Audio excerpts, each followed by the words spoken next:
അധ്യാപികയും ശിഷ്യഗണങ്ങളും പഠിതാക്കൾ. കേൾവിയും സംസാരവുമില്ലാത്ത പെൺകുട്ടിയും കളത്തിൽ നിരവധി പ്രത്യേകതകളുമായി ഓണം കളിയുടെ അരങ്ങേറ്റത്തിന് ഒരുങ്ങി. പരിയാരം അന്ത്രയ്ക്കാംപാടത്തെ പെൺകൂട്ടായ്മ.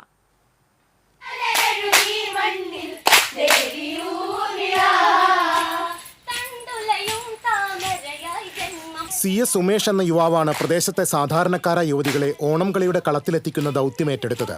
കൊന്നക്കുഴിയിലെ ബിജുവും ഇയാൾക്കൊപ്പം ചേർന്നു. പ്രശസ്ത ഓണം കളിക്കാരനായ വിനയൻ നെല്ലായി ആശാനായി എത്തി. ഇതോടെ അന്ത്രയ്ക്കാംപാടത്തെ രാമായണശീലുകളും കൈകൊട്ടിന്റെ താളങ്ങളും ഉയർന്നു കേട്ടു.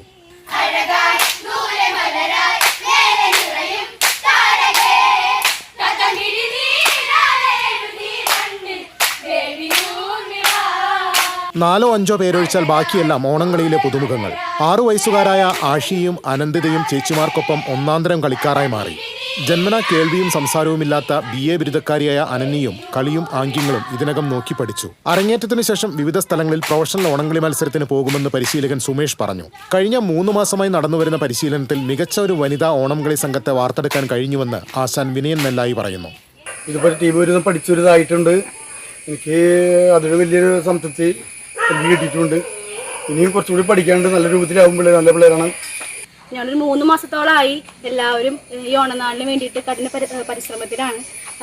കളിയുടെ അവസാന ഘട്ടത്തിലോട്ട് എത്തിക്കൊണ്ടിരിക്കുകയാണ്. അപ്പോൾ നമുക്കൊരു 37 അംഗങ്ങളുണ്ട് നമ്മുടെ ടീമിൽ. മാസങ്ങൾ നീണ്ട പരിശീലനത്തിനും മറ്റുമായി വലിയൊരു തുക ഇതിനകം സംഘത്തിൽ നിന്നും ചെലവായി. ഓണം കളിച്ചൊന്നും ഇത് നേടാനാവില്ലെന്ന് അവർക്ക് ഉത്തമ ബോധ്യമുണ്ട്. എങ്കിലും രാമായണ കഥയിലെ ഏടുകളും പുരാണങ്ങളും കോർത്തിണക്കി അവതരിപ്പിക്കുന്ന കൈകൊട്ടുകളിയിലൂടെ പോയകാല ഓണത്തിന്റെ ആവേശം വീണ്ടെടുക്കാനുള്ള ശ്രമമാണ് ഇതിന്റെ പിന്നിൽ.